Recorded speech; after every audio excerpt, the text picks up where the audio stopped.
લખપત તાલુકાની રાજકીય ક્ષેત્રે મહત્વપૂર્ણ નિર્ણય તરીકે આજે કચ્છ જિલ્લા કોંગ્રેસ પ્રમુખ વી.કે. હુંબલના માર્ગદર્શન હેઠળ આગામી સ્થાનિક ચૂંટણીને ધ્યાનમાં રાખી લખપત તાલુકા કોંગ્રેસ સમિતિના કાર્યકારી પ્રમુખ તરીકે સક્રિય અને લડાયક યુવા આગેવાન હુસેનભાઈ રાયમાની વરણી કરવામાં આવી હતી.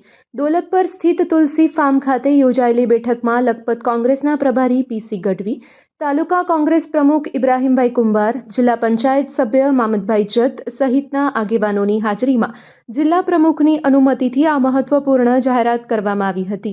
આ પ્રસંગે હિન્દુ મુસ્લિમ સર્વ સમાજના આગેવાનો મોટી સંખ્યામાં ઉપસ્થિત રહી હુસેનભાઈને શુભેચ્છા અને આશીર્વાદ પાઠવ્યા હતા. હુસેનભાઈ રાયમાની રાજકીય સફર માત્ર પદ સુધી મર્યાદિત નથી, પરંતુ એક દીર્ઘકાલીન સેવા યાત્રા છે. તેમણે માત્ર 18 વર્ષની ઉંમરે કોંગ્રેસ વિચારધારા સાથે રાજકારણમાં પ્રવેશ કર્યો અને છેલ્લા 2 દાયકાથી સતત જનસેવામાં જોડાયેલા રહ્યા છે. તેઓએ હંમેશા હિન્દુ મુસ્લિમ ભેદભાવ વિના સર્વ સમાજના દુઃખમાં ભાગીદાર બનવા માનવતા આધારિત કાર્ય કર્યું છે. ગરીબોને મદદ, આરોગ્ય સુવિધા, શિક્ષણ સહાય, પાણીની સમસ્યા, વીજળી સંબંધિત પ્રશ્ન અને કાનૂની સહાય જેવા અનેક મુદ્દા પર તેઓએ જનહિત માટે લડત આપી છે.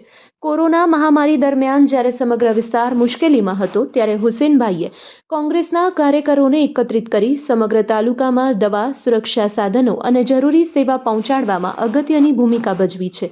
તેઓએ દિવસ રાત એક કરી લોકો સુધી મદદ પહોંચાડી અને સમાજમાં એકતા અને વિશ્વાસ જાળવી રાખ્યો છે. કોંગ્રેસ પરિવારમાં આનંદ અને નવી આશા જોવા મળી રહી છે. હુસેનભાઈની વરણી થતાં કોંગ્રેસી કાર્યકર્તામાં આનંદનો માહોલ જોવા મળ્યો હતો. આગામી ચૂંટણીમાં તેમના નેતૃત્વ હેઠળ પાર્ટી વધુ મજબૂત બની જનતાના પ્રશ્ન માટે વધુ સક્રિય બનશે તેવી આશા વ્યક્ત કરવામાં આવી છે. Report by Adam Notiyar, bureau chief, કાચકારી ટીવી ન્યૂઝ, લખપત.